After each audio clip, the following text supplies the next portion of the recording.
আমি মনে করি মানে ভুয়া সাংবাদিকতা এটাই একটু বলতেছেন, কিন্তু ভাইয়া ব্যাপার হচ্ছে যে ভুয়া সাংবাদিকতা বলি নাই তো। বর্তমানে বাংলাদেশে কি ইস্যু যে নিউজটা সাংবাদিকদের প্রতিদিন পাঠাইতে হয় ঢাকায়, যারা মফস্বলে কাজ করে, কি ইস্যু চলতেছে এখন? আমি তো আসলে ওইরকম কাজ আমি কিন্তু মানে না, আপনি যেরকম বলছেন আমি সবেমাত্র নতুন আসছি এই না না, আপনি নতুন হন আর পুরান হন, বাংলাদেশে যারা মফস্বলে কাজ করে তাদের প্রতিদিন নিউজ পাঠাইতে হয়। কি নিউজ বলেন, কি নিউজ সেটা?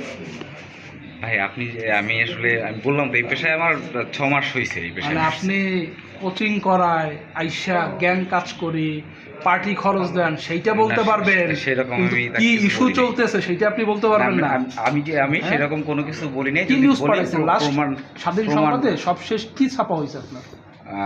শাহ সিমেন্ট ইন্ডাস্ট্রিতে একটা অনুষ্ঠান, শাহ সিমেন্ট বিশাল অনুষ্ঠান। না, এটা শেষ জায়গা সর্বপ্রথম জাতীয় নিউজ, এটা জাতীয় নিউজ। বড় কি নিউজ ছাপা হয়েছে আপনার এই 6 মাসে আপনার নামে? আপনার বাই নামে কি নিউজ ছাপা হয়েছে একটু বলেন তো ভাই। বাসা বাই নাম বুঝেন? বাসা বাসা কাউনিয়া। কাউনিয়া। হ্যাঁ, এই নাসিম ভাই আমি 6 মাস হয়েছে এরাও জানেন আমি খুব এই লেট মি ফিনিশ। এই যে নাসিম ভাই আসছে না, উনি আমারে চেনে না, আমি ওনারে চিনি না। আপনারা ঠিকই চেনবে, কারণ আপনার কাজ কি?